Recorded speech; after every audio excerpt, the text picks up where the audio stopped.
Hola, ¿qué tal? ¿Cómo están? Muy buenas tardes, bienvenidos una vez más a su programa favorito, Los Evangelios de Von Lucifer, en Hablemos de Historia. Recuerden que este programa llega a ustedes gracias a esta maravillosa plataforma de YouTube. Siempre les pedimos pues que den su me gusta, su pulgar arriba, den el clic en me gusta y se suscriban al canal, que pues humildemente desde esta plataforma tratamos de llevarle con mucho cariño anécdotas de la historia, algunas conversaciones culturosas, un poco de mecánica, un poco de política, un poco de Orlán, y pues tratamos de hacer un rato ameno para salir de la cotidianidad. Como siempre, pues cortesía de la Goy y la Kakun Chicken and Delicatessen en la ciudad de Tunja, de Bell's Enterprise en la ciudad de Panamá y la Fair Nails en la ciudad de Tuluá. Son nuestros patrocinantes. Pronto esperamos tener más patrocinantes y contar con ellos acá y su apoyo en los evangelios. Bueno, muy bien. Hoy conversaremos sobre un personaje de esos poco conocidos. Uno de esos personajes que muy poca gente escucha y muy poca gente conoce, pero que siempre es importante refrescarlo porque representaron de una u otra forma acontecimientos importantes, fueron protagonistas de hechos importantes durante nuestra gesta de la independencia. Estaremos conversando un poquito sobre un capitán de ejército. Fue comandante del batallón de granaderos de Colombia y participó en muchas de nuestras batallas importantes. Se trató nada más y nada menos que de el capitán Domingo López Matute, un guariqueño nacido por allá por las tierras de Guardatinajas, en mi querido estado Guárico, la tierra del San Juanote. Qué bellos recuerdos, San Juan de los Morros, siempre. Un beso querido a toda mi familia, mis amigos allá en el Guárico, la familia Becerra, siempre aquí en mi corazón, siempre.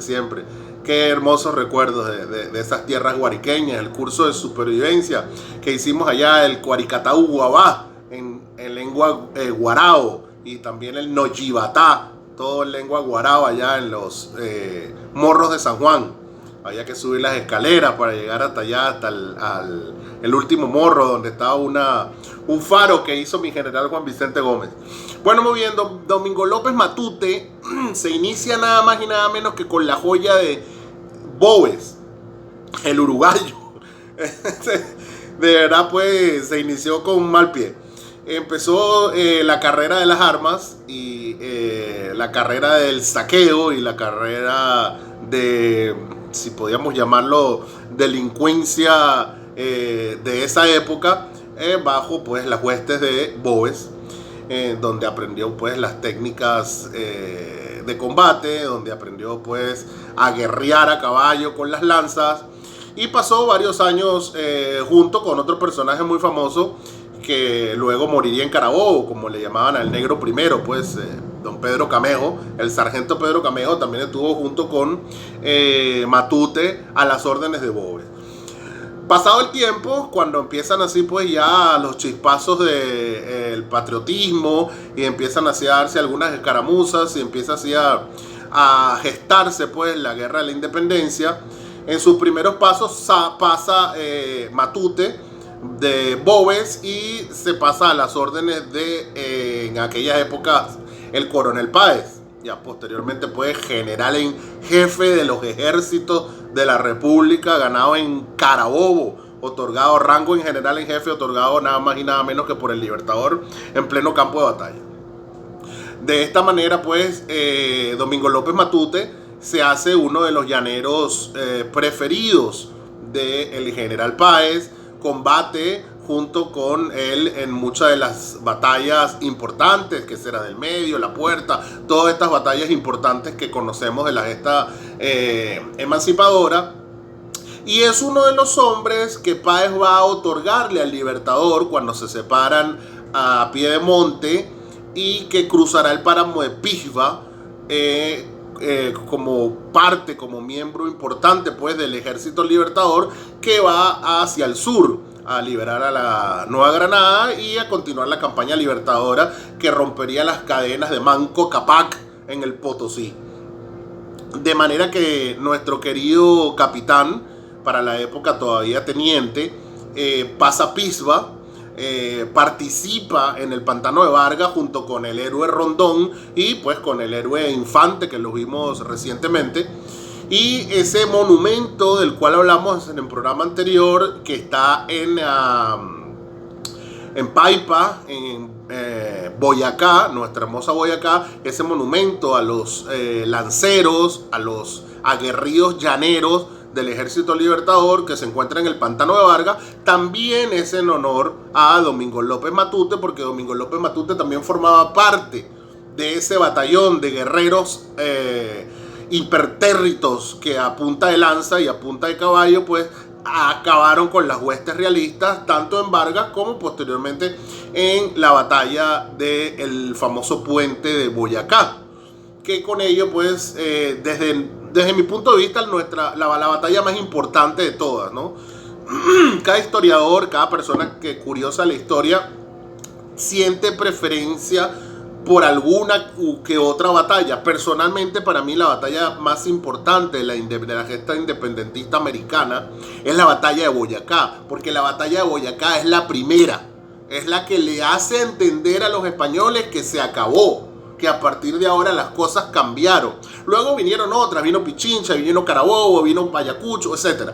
Pero la primera bofetada al imperio español, donde ya ellos dicen, bueno, ¿qué pasó? Ya no son una horda de salvajes, no, es un ejército. Ya nos hicieron así una capitulación en Trujillo, nada más y nada menos que con Morillo, y ahora nos vencen. Por primera vez vencen a un virrey y a un general, a un mariscal de campo como La Serna, y pues ya la cosa se complicó, ¿no?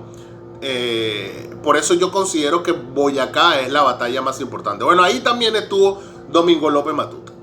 Matute sale de Boyacá vencedor, pasan a Bogotá, se hacen las fiestas, los honores, y sigue junto con Infante también y Rondón al sur a combatir ya a las órdenes del gran mariscal de Ayacucho. Estuvo primero en Pasto, participó en la batalla de Bomboná. En Bomboná realmente hace actos atroces. Realmente aquella famosa noche, Navidad Negra de Pasto, de la cual hablamos por ahí, también él es uno de los protagonistas. Este hombre, un llanero curtido, nada más y nada menos que bajo las órdenes de Boves, luego bajo las órdenes de Páez, que no eran ningunos angelitos de la caridad, aprendió pues a usar la lanza y a llevarse por medio a enemigo y al que no era enemigo y al que se atravesó y al que no se atravesó también, pues se lo llevaban a punta de lanza, ¿no? Eran hombres, por supuesto, que no tenían ningún grado de cultura, eran hombres iletrados, hombres que no dominaban el juicio y el raciocinio de una persona educada, de una persona con luces. Y su único Dios, su único entendimiento era la punta de su lanza.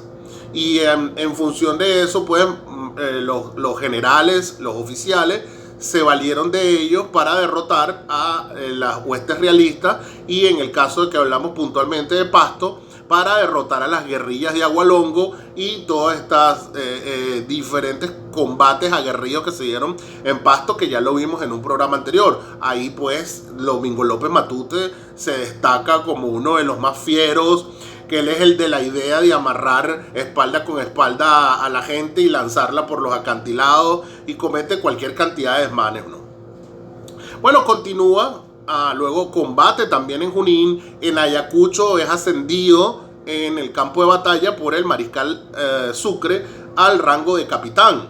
Y con el rango de capitán pues entra triunfante en el Alto Perú y va a ser un personaje principal durante toda la guerra de la independencia del Alto Perú, posteriormente Bolivia, junto al mariscal Sucre, junto al general Urdininea, junto a el general Miller y pues a todos los demás oficiales que componían el Estado Mayor del Ejército Libertador en el sur, en el Alto Perú. Domingo López Matute, al parecer, tuvo algún tipo de desaveniencia con el oficial a cargo de su batallón. Recordemos que él era de caballería. Él era capitán y estaba a cargo de un batallón que se conocía como el Batallón de los Granaderos de Colombia, del Regimiento de Infantería. Él, al parecer, consideraba que debía de ser ascendido. Parece que su ascenso no era como él quería. Hubo así algunos rifirrafes entre él y el comandante general. El mariscal Sucre hizo una labor increíble. Vamos a hacer una pausa para recordar que estábamos en plena creación de un estado. El mariscal Sucre pudo ser que se le pasó el ascenso de Matute, pudo ser que consideró que no era prudente ascenderlo.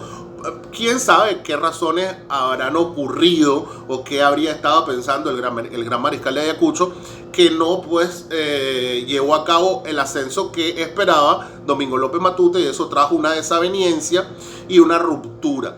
Recordemos que el mariscal Sucre pues estaba en la creación de un estado, el hombre estaba completamente ocupado.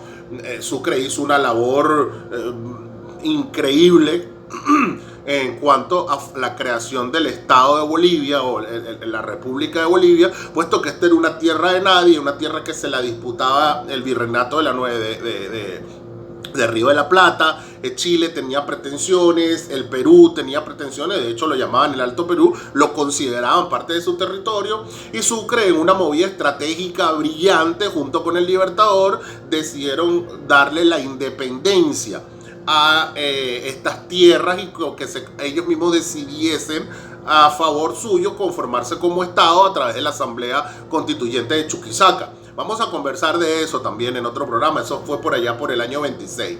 Esa Asamblea Constituyente en la ciudad de Chuquisaca, que posteriormente cambiaría el nombre a la ciudad de Sucre como capital de la República de Bolívar, que también cambió el nombre posteriormente a la República de Bolivia, la hija predilecta del Libertador, como él la llamaba, la joya, la pequeña patria recién nacida, acababa de salir del horno. Pues fue obra del mariscal. El mariscal de Ayacucho fue el que creó este estado. Obviamente se rodeó de personajes importantes. Estuvo en su gabinete, estuvo el general Miller, estuvo el general Galindo, estuvo el general Urdininea, estuvo un personaje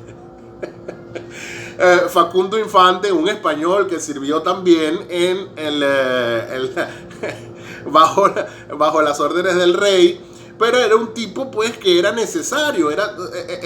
Mucha gente luego, incluso en el Perú, cuando se hicieron enemigos de Sucre, atacaban a Sucre, y en los periódicos hablaban de Sucre y su monaguillo el español, o Sucre y su ministro español, Sucre y su amigo el español, Sucre y su compinche el español. O sea, se lo achacaban mucho porque Sucre dejó en el poder a un miembro del ejército del gobierno del rey, pues. Pero es que realmente el tipo era súper útil. El tipo se plegó a la gesta de los libertadores, a la gesta americana, como muchos otros, pues cambió de fila. Inclusive el batallón Numancia cambió completo, todo un batallón entero se cambió a favor de los patriotas.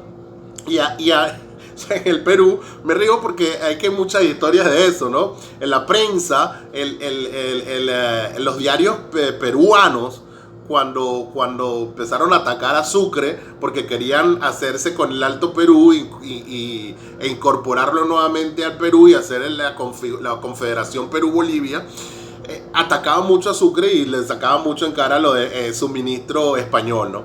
Bueno, Sucre se rodea pues de grandes ciudadanos. También estuvo, por supuesto, Olañeta, que también había sido realista, y que Sucre lo hace parte del gobierno. Creo que Olañeta estaba en Relaciones Exteriores, Urdininea estaba como ministro de la guerra, estaba el general Santa Cruz como, creo que lo tenían el general Santa Cruz, si mal no recuerdo, era prefecto de Chuquisaca, y el general Miller era el prefecto de Potosí. Y por supuesto, nada más y nada menos que la figura súper importante en educación, que es don Simón Rodríguez, nuestro querido Robinson. Sucre hizo maravillas en el Alto Perú, creó universidades, creó el papel sellado, hizo reformas.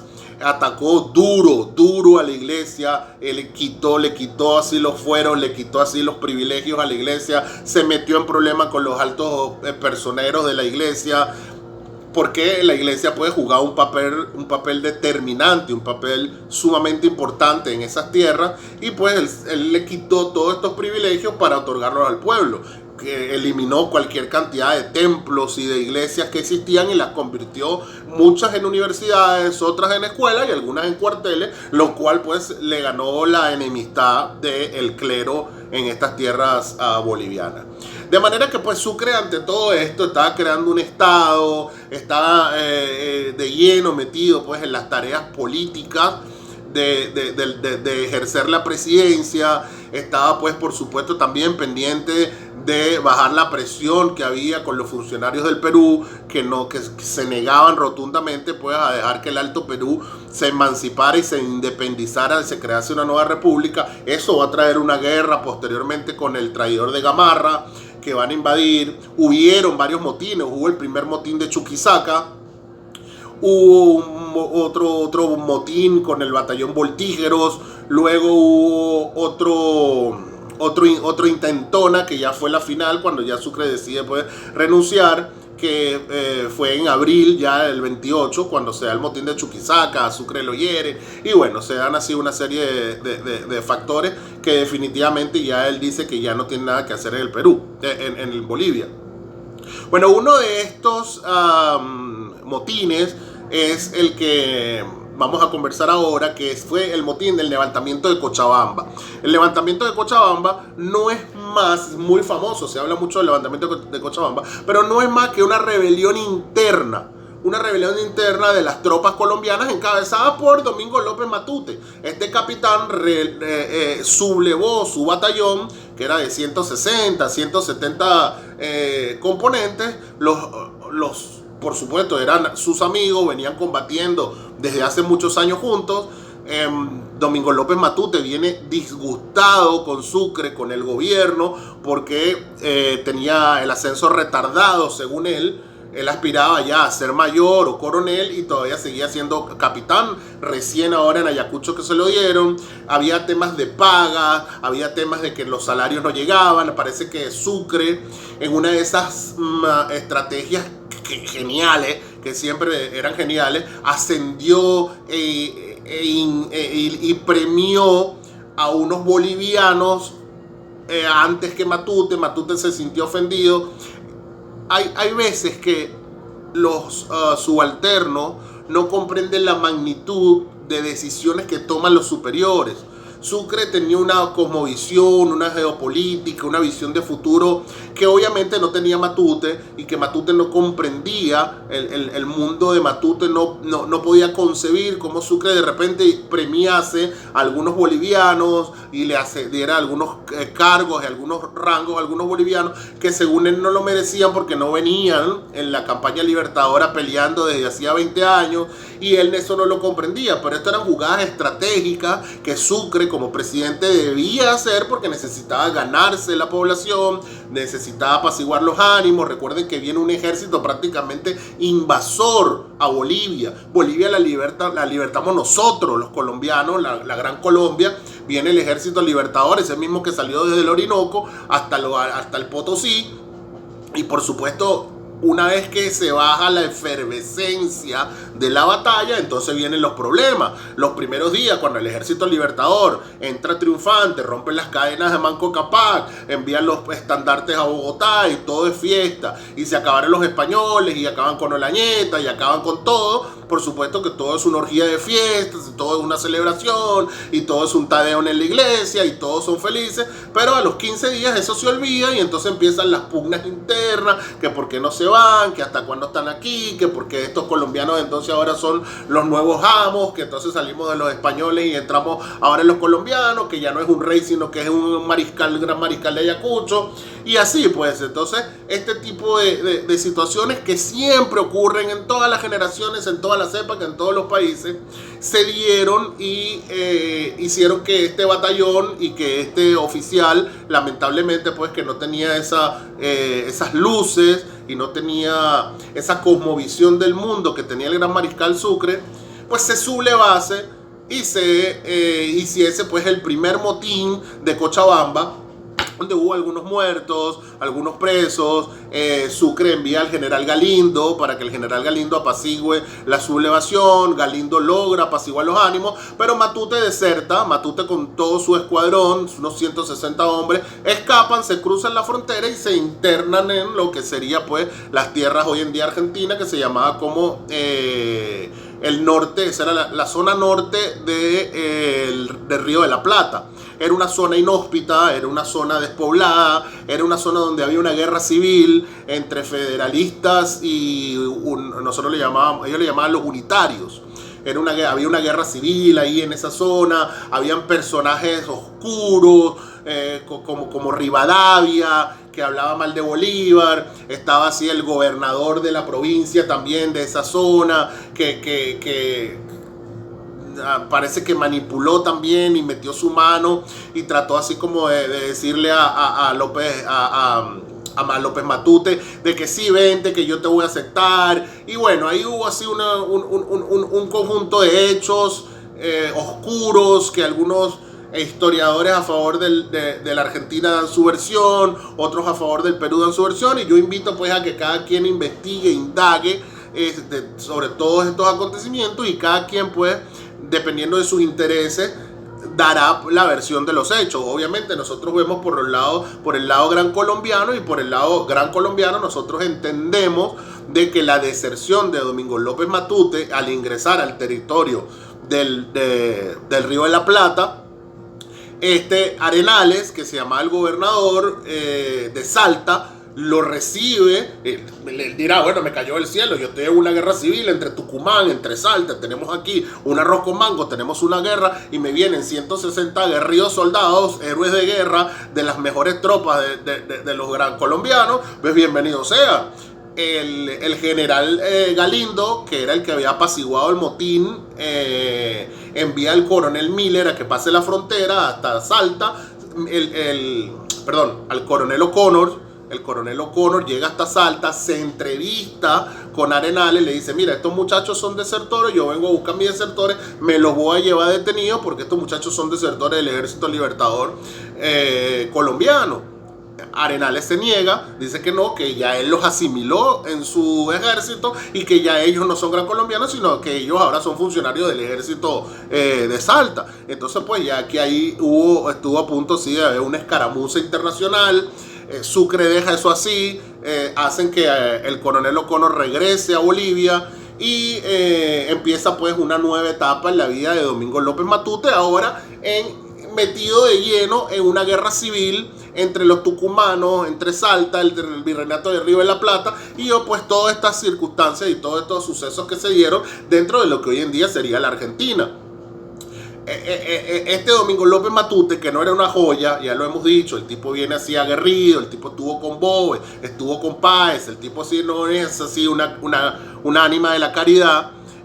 Cuando ve así la situación en el lado argentino, entonces ahora ya se le voltea a Arenales y se va con otro par de joyas más que le ofrecen también algunos dineros, le ofrecen también algunos puestos, que son los federalistas. Estos federalistas que en todas las épocas lo único que han causado ha sido desgracias en toda nuestra América. Estos federalistas pues agarran a Matute, lo convierten en un guerrillero junto con ellos. Hay unos personajes, ahí está, era como un obispo, el obispo Gorriti, de la Madrid, otro personaje también, Gorriti, y de la Madrid, que eran los federalistas que estaban en esta lucha contra Arenales. Entonces ahora Matute se va con de la Madrid, se hace enemigo de Arenales, combate a Arenales, van y pelean en el rincón del Manantial, ganan la batalla del Rincón del Manantial, luego ganan una batalla junto con de la Madrid, le ganan a Arenales, donde apresan a Arenales en Santiago del Estero. Y con eso pues crea aún más y reafirma aún más la fama de guerrero y de militar aguerrido junto con estos soldados que se trajo en deserción. Y se crea pues una fuerte imagen de Matute en la ciudad de Salta.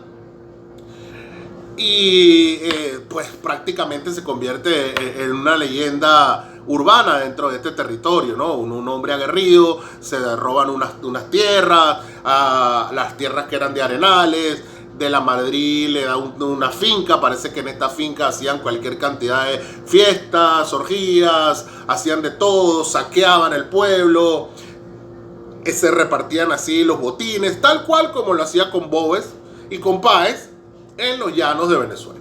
Así que estos personajes no cambian, estos personajes siguen siendo iguales, lo que cambian es de escenarios, incluso algunos cambian de amo, pero realmente no cambian, son los mismos personajes que sirvieron en la gesta emancipadora como grandes guerreros, pero que una vez en tiempos de paz, entonces lo que se dedicaban era a saquear, nunca entendieron el progreso, nunca entendieron las leyes, nunca estuvieron de acuerdo con los proyectos de los hombres letrados como Bolívar, como Sucre, y simplemente pensaron pues que después de ellos haber guerreado durante 10, 15 años, de haber recibido cualquier cantidad de heridas y después de haber derramado su sangre, ellos consideraban que ellos pues eran libres de hacer lo que quisiesen y podían delinquir sin tener que dar cuenta ante ninguna autoridad.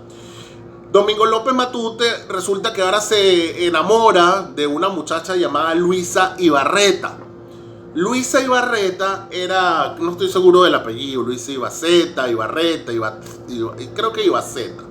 Esta era una muchacha de la alta sociedad salteña, hija de un comerciante español muy adinerado, que no veía con buenos ojos que su hija tuviese enamores con un mestizo. Un mestizo, Matute no era negro, no era descendiente de esclavos, pero era mestizo, era hijo de un blanco con un aborigen, por lo cual era cobrizo, era oscuro, no era blanco, no era descendiente directo de españoles.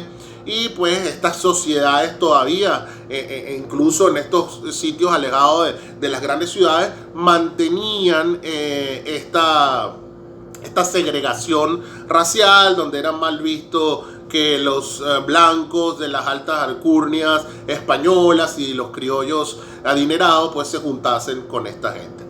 De manera que esto fue un gran escándalo, la familia se opuso, el padre de la niña, que era de hombre de mucho dinero, mucha influencia, lo denunció. De la Madrid aprovechó para sacárselo de encima porque era un elemento peligroso, era un elemento complicado que sabía que le podía complicar la vida en cualquier momento. Se dieron estas circunstancias, le cayó como bandeja de oro, de plata a Madrid, servida en la mesa, y lo acusaron así de que estaba planificando una rebelión. Lo llamaron al cabildo para que fuese a dar declaraciones. El hombre asistió de buena manera, defendiéndose, diciendo que él no estaba haciendo nada, que simplemente era una acusación del suegro, que no estaba de acuerdo. Y pues esto se creó ahí un quilombo. El hombre rapta a la novia, se la lleva a la fuerza delante de todo el mundo, lo detienen, se lo llevan preso y a la final le dan un juicio sumario y lo declaran culpable de rebelión y lo fusilan. Bueno, viendo ya todo perdido, ya no hay quien lo salve del fusilamiento. Ya pues a las puertas del cadalso, Matute pide que le permitan recibir los últimos votos, los santos óleos, y que le permitan ir a la iglesia.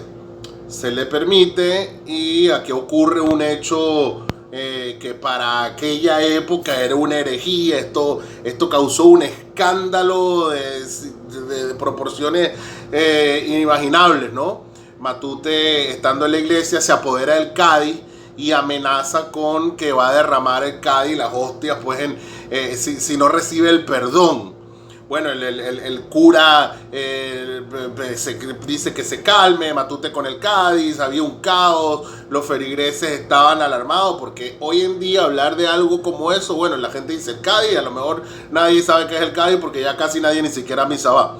Pero en aquella época, en aquellas regiones donde prácticamente la iglesia todavía era una institución tan poderosa como el gobierno, era prácticamente una ofensa y una herejía, pues, hacer algo como eso. El cura llama al obispo, hay una reunión rápida entre los dos o tres, el gobernador, y bueno, ahí sale una gran frase del gobernador no es la Madrid de Garibaldi, el otro que dice, fusílenlo con el cáliz. Y bueno, con todo y el cáliz lo llevan al paredón para fusilarlo, porque lo que hizo con esto fue agravar su situación. Lejos de recibir un perdón, lejos de recibir algún tipo de beneficio o tratar de retardar la pena o algo así, lo que hizo fue exacerbar los ánimos en su contra y pues ya todo el mundo lo odiaba a muerte y terminaron pues por fusilarlo. Hay grandes libros, ¿no? Hay grandes libros que hablan sobre todo Muerte al Amanecer, que lo escribió también un paisano de Matute, un guariqueño o un llanero, porque no sé si era barinejo o guariqueño. Muerte al Amanecer es un libro interesante, se consigue pues en las redes sociales, en la internet. Y